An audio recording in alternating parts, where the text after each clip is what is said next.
नमस्ते। आज की हमारी पेशकश एक ऐसी कहानी के बारे में है जो सिखाती है कि जब सब कुछ बिखर रहा हो ना, तब भी उम्मीद की एक किरण कैसे जिंदा रखी जाती है। ये कहानी है एक अटूट हौसले की और हमें उन जगहों पर ताकत ढूंढना सिखाएगी जहां हमें इसकी सबसे कम उम्मीद होती है। कभी सोचा है कि जब सारी उम्मीदें खत्म हो जाती हैं, हर दरवाजा बंद नजर आता है, तो वो कौन सी एक चीज है जो इंसान को उस मुश्किल से बाहर निकाल लाती है? चलिए इसी सवाल का जवाब ढूंढने की कोशिश करते हैं इस कहानी के जरिए। तो चलिए मिलते हैं हमारी कहानी के हीरो से, सूरज से। इंदौर में रहने वाला एक 19 साल का नौजवान। अब सपने तो इसके आसमान छूने वाले थे, लेकिन हकीकत हकीकत जमीन से जुड़ी हुई थी। तो सूरज का सपना था एक सरकारी इंजीनियर बनने का। लेकिन उसके सपने और हकीकत के बीच में ना एक बहुत बड़ी दीवार थी। और वो दीवार थी पैसों की तंगी। पिता एक फैक्ट्री में मजदूरी करते थे और माँ घर पर पापड़ बेलकर जैसे तैसे कुछ पैसे कमा लेती थी। आप सोचिए, सूरज का दिन कैसा था। सूरज उगने से भी पहले शुरू होता था और देर रात तक चलता था। सुबह सुबह अखबार बांटना, फिर भागकर कॉलेज जाना, दोपहर में बच्चों को ट्यूशन पढ़ाना और रात को घर आकर माँ के साथ पापड़ सुखाने में हाथ बटाना। और जब जाकर सब सो जाते थे, तब वो अपनी किताबों के साथ बैठता था, अपने सपने के लिए। और मानो जैसे ये संघर्ष काफी नहीं था, बाहर की दुनिया भी उसे तोड़ने में कोई कसर नहीं छोड़ रही थी।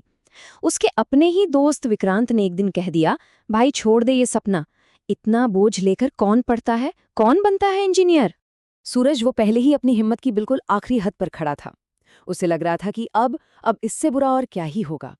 लेकिन किस्मत ने शायद कुछ और ही सोच रखा था। जिस प्राइवेट फैक्ट्री में उसके पिता काम करते थे वो अचानक बंद हो गई। मतलब घर की आमदनी का जो एक जरिया था वो भी खत्म।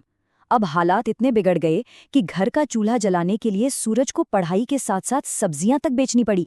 और फिर एक दिन आया जब वो अंदर से पूरी तरह टूट गया, पूरी तरह थक चुका था। वो बस चुपचाप घर से निकला और पास की एक पहाड़ी पर बने मंदिर की तरफ चल दिया। शायद कोई जवाब ढूंढने, या शायद बस भाग जाने के लिए। मंदिर के पीछे एक साधु शांत बैठे थे। सूरज को जैसे कोई सहारा मिल गया। वो उनके पैरों में गिरकर रोने लगा और बोला, बाबा मैं बहुत थक गया हूँ, अब और हिम्मत नहीं है। मैं जितनी मेहनत करता हूँ, मुश्किलें और बढ़ जाती हैं। मुझे कोई रास्ता नहीं दिख रहा, कुछ समझ नहीं आ रहा। अब यहाँ से कहानी एक बहुत ही अजीब मोड़ लेती है। एक ऐसा मोड़ जिसके बारे में सूरज ने कभी सोचा भी नहीं था। उस साधु ने उसे कोई ज्ञान या सलाह नहीं दी, बल्कि एक ऐसा काम करने को कहा जो सुनने में थोड़ा बेरहमी भरा था। साधु ने कहा, वो जो पुराना आम का पेड़ देख रहे हो, उस पर एक कबूतर अपना घोंसला बना रहा है। तुम्हें बस इतना करना है कि अगले 10 दिनों तक हर रोज जाकर उसका घोंसला तोड़ देना है। सूरज तो एकदम हैरान, ये कैसी परीक्षा है? लेकिन वो कुछ पूछ नहीं पाया, बस सिर झुकाकर हाँ कह दिया। पूरे 10 दिन। ये सिर्फ एक काम नहीं था, ये उसके सब्र का, उसकी इच्छा शक्ति का एक इम्तिहान था। हर एक दिन उसे ये बेमतलब सा लगने वाला काम करना था। और फिर वही सिलसिला शुरू हुआ। सूरज जाता, उसे बहुत बुरा लगता, अपने आप पर गुस्सा आता, लेकिन वो उस घोंसले को तोड़ देता। और अगले दिन वो देखता कि वो कबूतर फिर से एक एक तिनका जोड़कर अपना घर बनाने में जुटा हुआ है, बिना हारे। पहला दिन, दूसरा दिन, तीसरा, 9 दिन बीत गए। 10वें दिन जब सूरज ने घोंसला तोड़ने के लिए अपना हाथ बढ़ाया, तो उसके हाथ वहीं रुक गए, कांपने लगे। वो समझ गया, उसे अपना जवाब मिल गया था। वो सीधा उन साधु के पास लौट गया। उसने साधु से कहा, बाबा मैं रोज उसका घर तोड़ता रहा, लेकिन वो छोटा सा पंछी वो एक बार भी नहीं हारा। हर अगली सुबह वो फिर से लग जाता था। अब मुझे बताइए, इस सब का मतलब क्या था? साधु बस मुस्कुराए। उन्होंने कहा, तुम्हें तुम्हारे सवालों का जवाब मिल गया। उन्होंने सूरज को जिंदगी के 2 सबसे बड़े सबक सिखाए।